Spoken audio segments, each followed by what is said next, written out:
We have the imminent threat of potential nuclear annihilation happening right now, suspended on top of an overlay of a global pandemic. And we come very close to destruction many times. All the levels of devastation that humanity has unleashed, they all come with a counterpart. It's always a double-edged sword. There's some event that things emerge, viruses, asteroid impacts, nuclear and organism-made extinction-level events. These are out of the realm of science fiction and into the realm of true scientific fact. We're on borrowed time. We're a tiny little membrane on top of this vast surface area that we call Earth. We have, multiple planets that could host life right now.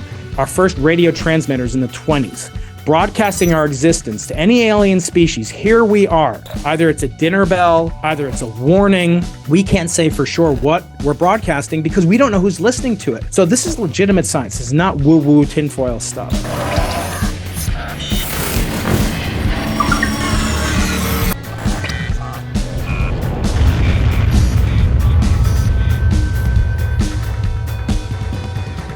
Hi folks, Canadian Prepper here. It's an honor today to have on the channel Dr. Brian Keating. He's a world-renowned cosmologist who just missed the Nobel Prize by a hair, apparently. He's been on Lex Fridman, Jordan Peterson, Ben Shapiro, Michio Kaku, the Weinstein brothers, Neil deGrasse Tyson, the list goes on and on.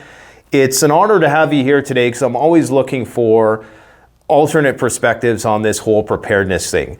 And I'm hoping that we can get into a conversation about the existential crises that might befall humankind. I'm talk about eschatology, end time stuff from a physicist perspective. And you are no stranger to the internet. You have your own YouTube channel, who I would encourage people to go and check out, especially if you like rumination on extraterrestrial beings, among other things. This is something we don't typically talk about on the channel, but I think we might even do a little alien talk today, which I'm totally fine with because I got a world-renowned physicist here. The best. This is not the guy with the crazy hair on the History Channel, okay? This is the real deal, guys. So I'm really looking forward to this. Thanks for coming on. Yeah, well, my kids give me a lot of experience with dark matter, and they wouldn't let me miss the father of the Roblox prepper, just incredible. I have the Paw Patrol prepper here in San Diego. She loves your content. She loves your son and your daughter. So thank you for having me on. It's my second Canadian podcast host of this month after Jordan, your countryman Jordan. So it's an honor to be in the same league as the two of you. That's a hard act to follow. How could I follow Jordan Peterson? I mean, come on. It's a Canadian prepper here. So we're gonna bring it down just a little bit, I think, in terms of the intellectualizing. But I just want to ask you, okay, so like as a father, obviously you've been watching the channel apparently for a while, but I want to know, are you bullish or bearish about humanity's prospects? And on a scale of 1 to 10, 10 being certain near-term human extinction, 1 being total utopia, sunshine and rainbows, where do you think we fall right now? Yeah, that's an excellent question. So what I love about your channel for a long time, it's been focused not only on what to do, but what not to do. And as a father and as a scientist, as a man of science, I'm caught in this ambiguity of not knowing where the future will take us, but wanting to be prepared. And the hardest thing in life is to be in the middle. And that doesn't mean to think of, everything's sunshine and roses half the time, and then everything's doom and gloom half the time. It's knowing what to pay attention to and what to ignore. So for example, we have the imminent threat of potential nuclear annihilation happening right now, suspended on top of an overlay of a global pandemic. I mean, if you thought in 2014, when you started the channel in earnest, in those initial not cringeworthy moments compared to my channel's like current genesis of my channel, okay, man? But if you go back to those times and you said like, look, man, you got to get ready. There's going to be a global pandemic. There's going to be legitimate chance of nuclear holocaust. There's going to be tensions in the Middle East. There's going to be oil crises. There's going to be accelerating global climate change. There's going to all these things. You'd be like, well, I'm going to have like 20 million subscribers, but that wouldn't probably be your first thought. It would be, I'm going to just prep for the future. Now, conversely, if I take you back 50 years and I tell you all this is going to happen, probably not that much different. You wouldn't like reorient your life and go into hiding right then. In fact, probably if you gave any human being of the 100, we think that there have been 100 billion people that have lived in the span of Homo sapiens on this little rock of a planet. So in those 100 billion people, if you ask them, would you like to live now or when you lived? The preponderance of people would say right now, plus or minus a few years. So I think it's a golden age. It's the best of times. It's the worst of times. It has the potential for this very annoying aspect for the human mind, which is ambiguity. We just don't know. It's like Schrodinger's cat. Is it alive? Is it dead?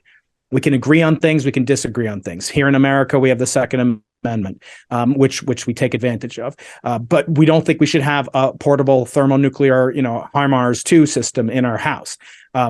Even reasonable people, who are gun-toting members of the NRA would agree to that. Conversely, we believe, in a right to choose, but we don't believe like you should have abortion the day of the birth of a baby.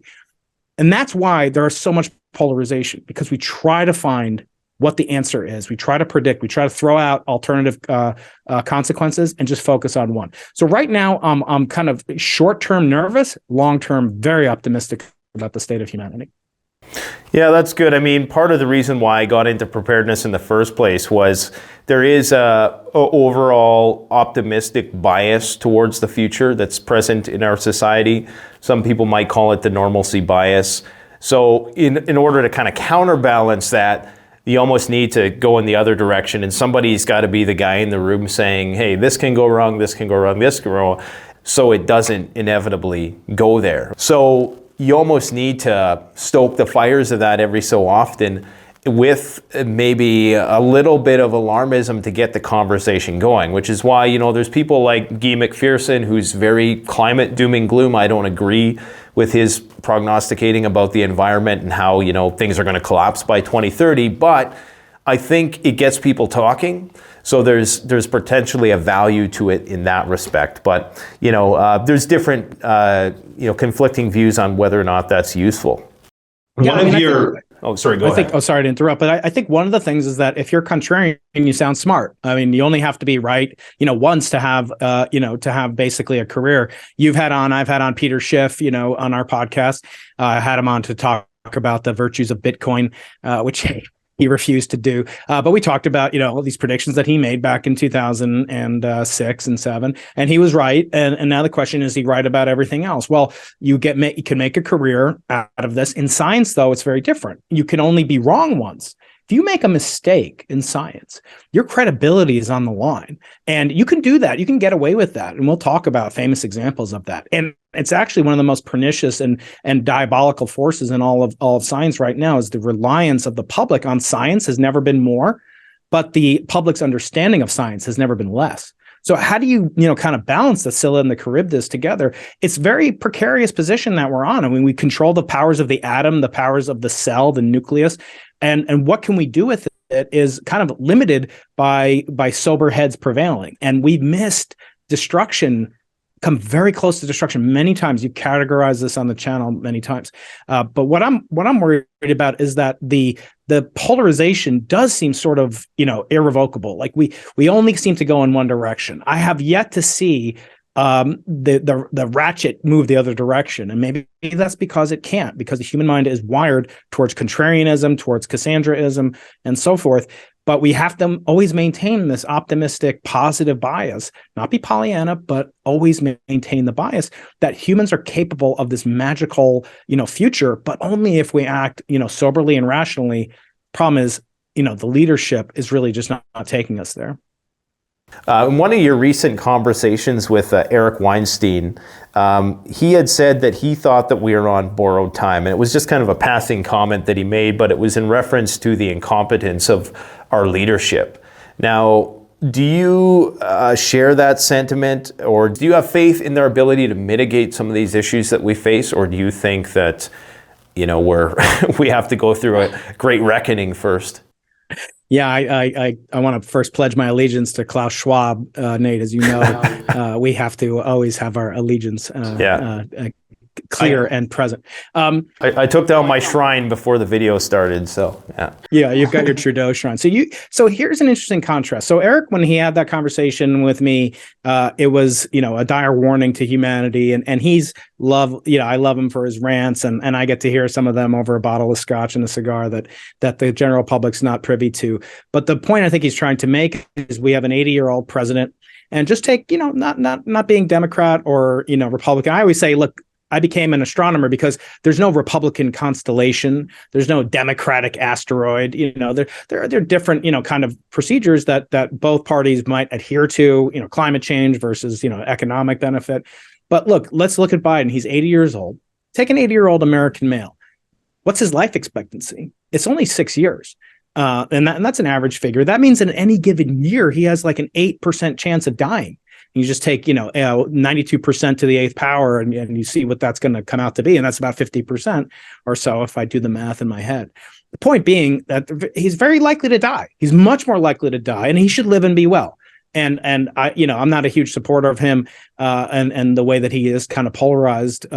Not just politics is natural for a politician nowadays, but science and making dire predictions that encroach upon the domain that I'm an expert in. But let's leave that aside. But the point being, you can't just say, well, because Biden's old, he shouldn't be president. We're in great danger. You have a very young leader in your country, a very, kind of handsome man who I think is clone of my governor, who's also my boss, Gavin Newsom here. Very handsome. He has a 0.05% chance of dying in any given year. So the point being, you can't necessarily rely on the kind of intrinsic qualities of a particular candidate. You have to think about the systems that support them. So what is the bias of our system? Is it resilient to perturbations? We ask a question. If you have a marble, and you take a bowl and you put the bowl upside down, you put the marble on top, you move it a little bit, it will actually be stable at the very top, but the smallest perturbation will send that careening off into oblivion. Likewise, if you invert the bowl and put the marble at the bottom, it'll stay there all day. So the point being, how resilient is the architecture that supports the technology, the society, the military? I have a huge number of people that are in the military, in my family and my audience. I know you do as well.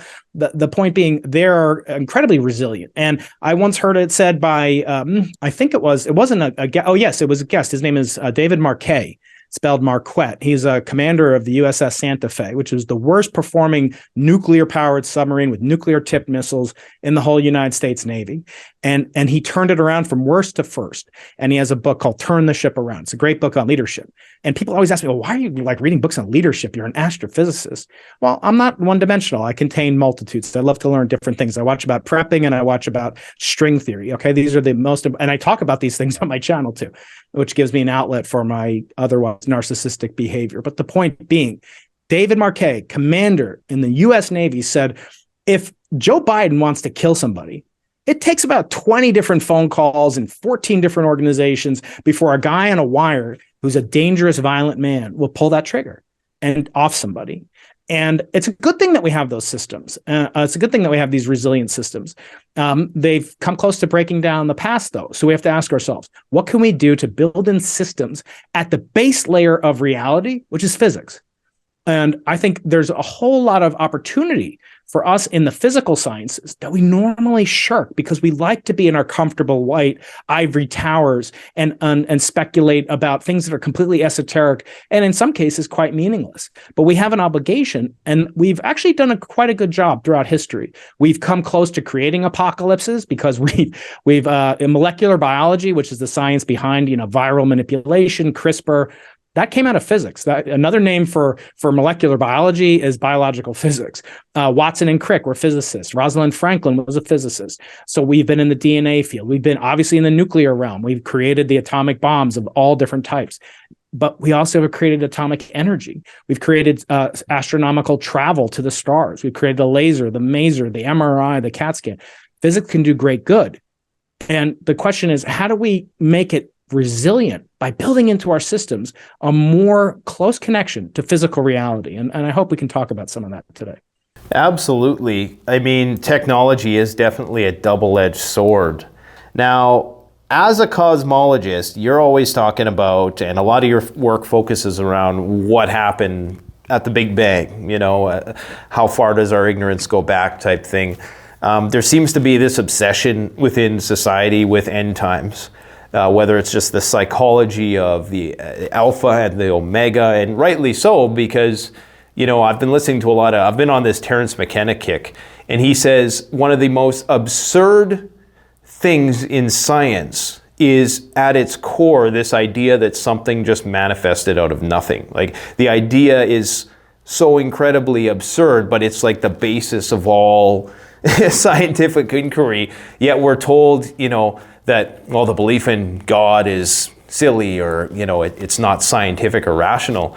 Yet at that one fundamental belief, but I mean, maybe that's just another question altogether, but why do you think there's this fascination with the end, and maybe in your case, the beginning, the alpha and the omega? Yeah, that's a wonderful question. So I always ask people, what's the most important day on the calendar? Now, don't tell me, because it's personal information, I'm sure. But what kind of day is most important to you, most memorable to you? That's a good question. I'm pretty. Before we started this, we talked about we should have metric time, because I'm not a person who puts great significance in terms of days, in terms of, I guess, for my kids, it would be Christmas or something, Right.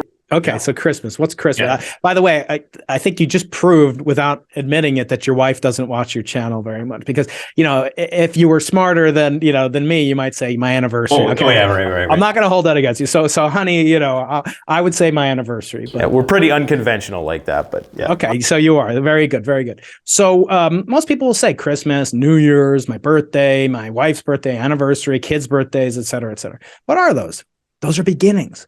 They fascinate us because they're the only event that you really weren't around for. And it happens to be, you get a reminder every year, right? The Earth orbits around the sun once per year. So we come back to the same place, although not really. It's kind of interesting to think about what it actually does. But be that as it may, it's a beginning.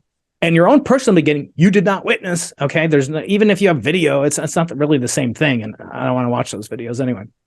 The point being, humans are fascinated with this because, in principle, the origin of the universe is a time before which there were no yesterdays. And that's a mind-blowing concept. So when we think about time in very, very few concrete ways that we can really understand. And some people say time is not real. It's an emergent phenomena. And that means it is not individually definable any more than the temperature of a single oxygen molecule in this room is definable. It's only definable with respect to the collective ensemble behavior in which it's part of. So too is the universe when we consider time. So what happened before? Let's say there is a moment of time, and I would say there's a preponderance of cosmologists and others that believe that there was a true beginning of time. Some people say that's the Big Bang. That's not technically correct. The Big Bang could be just, quote unquote, doing a lot of heavy lifting with these quotes, but the Big Bang could be just the beginning of our observable universe, or it could be just the beginning of the matter that makes up our observable universe.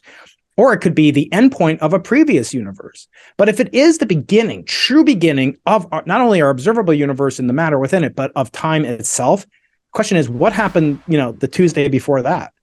Does that even make sense? So these are mind-bending concepts that really reckon with what normal people, with present company excluded, are fascinated by time, because time is so difficult and squishy to pin down that we have a multitude of different ways to define it, which is not true of most other quantities, right? If you talk about measuring mass, you can determine what the mass is in different ways. You guys use kilograms. We're much wiser. We use pounds down here. But intrinsically, there's only a finite number of atoms. You can count those atoms, right? So the point being, that's an extrinsic type of measurement. You can't redefine it. But time is not like that. So it plays gimmicks with the human mind. And so we become very fascinated with it. On the other hand, in the deep future, there's a similar question. What will happen to our universe in the very, very far future? Will it go on forever? Is it part of an unending series of cycles? Is it part of a new universe which will emerge in what's called the multiverse, which is all the rage in cosmology nowadays? These are questions, and what makes them so delightful, aside from getting paid to answer them or try to answer them, building experimental tools, unlike my friend Neil deGrasse Tyson that you mentioned and others, he doesn't build telescopes. He looks at data that has come in from other telescopes, or Michio Kaku or others. They don't actually build the hardware that gathers the data, that reckons with the claims made by people much brighter than I am as to what is the nature of the base layer of physical reality. And then there are some, Nate, who say that we can manipulate space and time if only we understood the ultimate building blocks of nature and how the laws of nature, via their symmetries and via their properties, are either universal or can be modified, melded, and contorted to potentially suit our needs as technological beings, as preppers, and so forth. So I think it's a fascinating thing, and it's delightful to be able to get paid. I'm at a public university, but I get paid to do this. And I just want to be an evangelist for other young people that care about big picture topics, philosophy. This is a job that enables you to grapple with what I think it means to be a human being and ask questions that only the human mind is capable of. Now, there's this thing called the Kardashev scale, and I don't know how much stock you put in this theory, but I think it might be a good place to start for our conversation because, it's this idea that there's these type 0, type 1, and maybe type 2 civilization. I don't even know the scale, but the idea that there's this great filter that typically species will destroy themselves with the technology that they create before they can lift off and traverse the cosmos. Can you explain what these type civilizations are and whether you think we are a type 1 civilization? So there's only one immutable law of physics. All other laws are basically provisional and subject to potential revision. And that's that energy is conserved, not matter. Matter is not conserved. We can destroy matter. We can create matter from pure energy, but you can't create or destroy energy. And it's deeply ingrained in what's called the laws of thermodynamics, which are a construct of the physical universe that was discovered when things that are practical, like steam engines and so forth, came to be in the Industrial Revolution and pre-industrial revolution, because people started to notice there was a connection between heat, energy, temperature, pressure, volume, and all these different variables. And so they became obsessed with characterizing these things. And lucky for them, those laws are really, as I said, inviolable. Unlike, say, the law of gravity from Isaac Newton, which held that gravity propagates throughout the universe faster than the speed of light, infinitely fast. That was provisional. That was revised by Albert Einstein. And yet, we still use the laws of Newton to get the Starship into orbit, hopefully eventually, get the landers on the moon in a couple of years again, and so forth. So what the Kardashev scale is attempting to tap into, and it's not something that we practicing physicists, make use of, although it does connect with the very first guest I ever had on my podcast, Nate, which is a man by the name of Freeman Dyson. Not the Dyson vacuum guy, although I did get a picture of him once with a vacuum. He's passed away. He passed away right after COVID began in 2020. 94 years old, wonderful man. And he was the first guest on my podcast, Into the Impossible. And we used to talk about these things called Dyson spheres. Well, what is a Dyson sphere? A Dyson sphere couples to the Kardashev scale in the following way.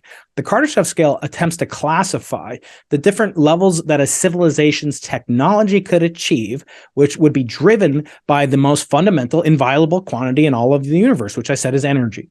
So how much energy is available to a particular planet or particular civilization? So this guy Kardashev talked about how you could actually harness this energy. Now, the energy can come in many different forms, but it was classified according to the laws that were available back then. In other words, solar energy, thermonuclear energy, et cetera, et cetera. There may be other forms of energy that we don't have access to or can't tap into. In that case, this Kardashev scale is also provisional, as I said. So a type 1 civilization has harnessed all of the energy that is available on its home planet. So we do believe that if you live on, say, a water world or something like that, there'd be no way to really harness that energy. I always say, to get where we are today, to have this conversation at the speed of light over, 15 billion transistors on each one of our devices, it required a lot of whales to die.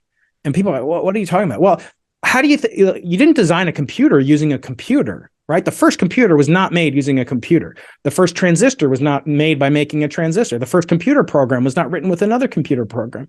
Otherwise, in other words, things have to come from more primitive, more basic, more fundamental and elementary building blocks.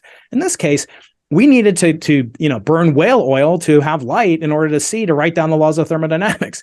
We needed a lot of billions and trillions of tons of plankton to die and descend to the bottom of the earth to make a lot of the petroleum that we use, to eventually maybe get to a civilization that harnesses the wind on its planet, to harnesses all the sunlight that falls on it. So that's a type 1 civilization. So it has a lot of pre-existing technology. We're nowhere near that level, okay? We don't harness all the energy available on the planet. As an example, we could power all of humanity's energy needs by plastering over, Saskatoon with solar panels with 100% efficiency. That would power the whole planet, okay? Or Alberta, maybe. Let me just... I'm demonstrating how little I know about provincial geography. Saskatchewan is the province, Saskatoon is the city. So I was a little, yes. And it's not a very big city. So I'm thinking you're referring to the province. My PhD advisor, so my grandfather of PhD, he did his research in Saskatoon. That's the only reason I know about it. Okay, so there are a lot of... I know Elon Musk spent a bit of time here too, surprisingly. Right. So it is deeply connected. So let's get back to Kardashev, okay? So Kardashev scale type 2 is one that's going to use all the energy available from its star. And this is where my friend Freeman comes into play, Freeman Dyson, because he postulated that to get to a type 2 civilization, you'd build a sphere around the star. Because of the inverse square law, which sounds very complicated, but it's not, it just means that light diminishes by a factor of the distance squared. So if I move a factor of 2 away from these very expensive light bulbs that I bought from CanadianPreparedness.com, if I move away from that distance by a factor of 2, the intensity goes down not by a factor of 2, by a factor of 4. It's the same law of gravity and for similar reasons, as it turns out. Anyway, that distance squared is what causes the diminishing. So you want to capture the entire spherical area or the area surrounding it, the shell of light. That would create, you'd make a Dyson sphere to do that. And then a civilization that's of type 3 would do that for every star in the galaxy that it inhabits. So we're nowhere near. I think we're in like type 0. We're using a fraction of a trillionth of a percent of the energy just of our home planet, let alone of our star, and let alone of our galaxy. Okay, so what about Fermi's paradox and the great filter? I think that's something, I referred to earlier with respect to, okay, are we going to destroy ourselves before we get off the rock? Do we even want to get off the rock? If we're going to create metaverses and things which can simulate a far more entertaining reality than is out there in the cold, dark universe, will we ultimately come to the realization that spaceflight is futile and just wasteful, and we're just going to stay on the rock with our virtual reality headsets? Do we get past the great filter in your mind? What are going to be some of the sticking points, I guess, if you will, and potential ways that we might meet our demise? So Enrico Fermi was one of the titanic physicists of all time. He was one of the last great people to understand theoretical physics and also to understand experimental physics. So at the University of Chicago, where he was working and where we now have Fermi Lab, the first accelerators, the first nuclear reactors, and the first self-sustaining critical mass came together. As I said, it was in the 30s and 40s. And the reason that that's important is what else happened? What happened in 1947? Well, there's a Roswell crash, and we were getting to understand the properties of quantum mechanics better. All these things came out at the same time. Nuclear weapons, first sightings of claimed alien craft, quantum mechanics. The Cold War was beginning. The end of the hot war was beginning. The Apollo moon missions were beginning. The space race was beginning. All these are tied up. And the reason I want to take that little detour is just to say that, well, what if we're in that same kind of an age right now? It sort of feels like it, doesn't it? Where you think about how the universe is kind of conspiring. We have these wars, hot and cold simultaneously. We have thoughts and claims of new physics. We have threats of war in the nuclear realm. We have biological war. We have all these different things. I'm hopeful that as that ushered in a golden age of space flight, of understanding the base layer of physical reality, of understanding computation, by the way, came out of that, Alan Turing and so forth. Now we're into the age of AI, which we're going to get into. and actually becoming an interplanetary species, as Elon Musk, hopes to do. And he said that he hopes to die on Mars, and I hope he does too, but just not on impact. I really don't want that to happen to the guy. He's got more kids than you and I combined, so he's got to be careful. I think he loses track of how many kids he has, and so it causes him to make new ones. So I'm kind of jealous of him. But anyway, the point being, when Fermi came up with this paradox, it was based on the following type of calculation, which he was known for. He would ask his physics class. He would say something like this, and I might say the same to you, anybody who's watching. How many piano tuners are there in Saskatoon right now? Well, you have to think about it. Maybe how many people have pianos? How often do they need to be tuned? What's the sustainable rate of a piano tuner to keep his family prepared with their preps and their peak refuel and everything else, right? So you'd have to go through that calculation. And so he would do that, and he would train his students to think physically. And these are theoretical physicists mainly. So like he was teaching people that are truly esoteric, brilliant brains, much smarter than me. And he was teaching them to think about physical realities such that, not so they can fix a toaster or call a piano tuner, but so that they could be more in tune with what reality is presenting us based on evidence. Then he asked the following question. How many stars are there in the galaxy? And since then, by the way, this question has only become more paradoxical on one hand, but as I'll point out, I think there are very many simple resolutions, of which you mentioned one of them already, the Great Filter. We'll get to that. Okay, so Fermi said, take the number of stars that are like the sun, not too hot, not too cold, last long enough so that conscious beings can come into existence to build technological machines, robots, and metallurgy. So you need a certain set of properties, right? You don't have metallurgy underneath the Hudson Bay, right? You don't have metallurgy at the bottom of the Marianas Trench. You can't have a water world. You can't have an ice world. You can't have a pure desert world.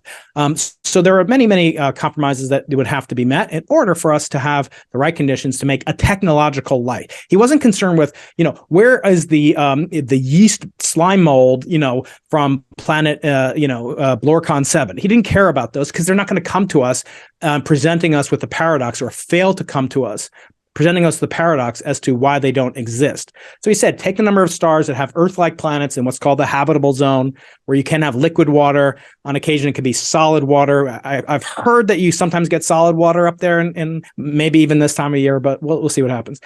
So the existence of all those conditions, then you take how many stars there are in our galaxy that are like that. Now multiply that, several of them. We have multiple planets that could either host life right now, and bodies. I mean, by any planet, I could mean a moon of Saturn or Jupiter, any solid body that has some liquid on it that also has a crust that you could build technology on. Okay, and it turns out you say maybe there's 10 or 100 in our solar system alone. And then you multiply that by the number of stars in our galaxy that are like our sun, not too hot, not too cold, and you get an astronomical number. You get literally millions. If it's 1% of all the stars in the Milky Way, and each one has 10 planets, you're talking about 10 billion sites in which life could exist in a technological form, not just slime mold, okay? Then he said, well, there's about 400 or 500 of them that are within a few hundred light years, and maybe a few that are within 10 or 20 light years. Remember, he's operating back in 1950s. So he's saying, since we turned on our first radio transmitters in the 20s, broadcasting our existence to any alien species, here we are. Either it's a dinner bell, either it's a warning. We can't say for sure what we're broadcasting because we don't know who's listening to it. And at any communication channel, you need to understand the transmission and the receiver, just like with a walkie-talkie. It doesn't matter. You have your walkie-talkies from the store. If I'm not on the right channel, it's totally irrelevant. You're just broadcasting into the void. So he asked the question, with tens of billions of potential places for life of a technological sort to exist, how come no one's come to visit us? And that's the essence of Fermi's paradox. Now, is it a true paradox like Zeno's paradox? Is it a mathematical conundrum with potential mathematical resolution? Or is it just kind of a curiosity? It's not a law of nature. So after that, in the 1960s, a man by the name of Frank Drake, who sadly passed away last year, he came up with something called the Drake equation. The Drake equation, according to him, parameterized the likelihood, probability, and number of exoplanets, of other planets, and technological civilizations. He became the basic, founder of what's called the SETI Institute, which stands for the Search for Extraterrestrial Intelligence Institute. Is in Northern California. These are legitimate hardcore physicists. These are people that are influenced by great thinkers. Carl Sagan, among them, was one of the great influences, and Frank Drake as well. Again, we want to parameterize what we know about the universe. And since that time, we've measured how many planets there are. The number of planets went from one, where life could exist, or where we thought life could exist hundreds of years ago. And then 1995, it began an explosion of exoplanet discoveries made by various colleagues and friends of mine and so forth, leading to Nobel Prizes for the first time in true searching for extraterrestrial planets and so forth. So this is legitimate science. This is not woo-woo tinfoil stuff. But still the question remains, how come we don't see them? And there are a variety of reasons why we might not see them. And we can get into some of those reasons. The problem with those reasons is that often we anthropomorphize them. We say, what would obstruct us from getting to another star system? It could be technological. It could be pandemic that causes our demise. It could be a nuclear war. And there are some that say that these civilizations don't exist for Fermi's question to be answered in the affirmative, that they are out there, because these civilizations destroyed themselves and they reach what's called a great filter. There's some event that causes the suffocation, the stillbirth, although it's long after our birth. But once you reach a certain level of technological maturity, of biological complexity, that things emerge, viruses, and so forth on the emergent phenomena, asteroid impacts on the galactic scale, all the way to nuclear and in human-made or organism-made extinction level events. So I think it's fascinating to talk about these things. Only in the past few years would I say that these are out of the realm of science fiction and into the realm of true scientific fact. But more than that, they're really fun to think about, because the more we think about them, the more we learn about who we are. We have to, Elon tweeted, recently, we have to pass the great filter. And some say if we discovered extraterrestrial intelligence, that would mean that we should be very pessimistic about our survival, which is kind of weird, right? Because undoubtedly, any technological civilization that we discover is likely to be much, much more advanced than we are. And so it could be discovery because they're here to, eat us or mine our liquid water. I think those are far-fetched, by the way. But the point being that they've made it past the great filter, and that means that we still have to go through the filter. That means we haven't even gone to the halfway point yet to see where the filter could possibly be. And so that's a terrifying thought, right? But it could also be a hopeful one. When you think about how many people lived before you, if you ever think about like how many grandparents you have, how many great grandparents, go back thousands of generations, and think that's only the tip of the iceberg. We think there could be, in a very basic scenario, some people like Will McCaskill and others have calculated, we could live for like 1 trillion generations, or not trillion generations, but there could be effectively the upper limit on the age of the universe could, sets the actual limit for how long a civilization could live and how many generations could fit in there. That's an absolute upper bound.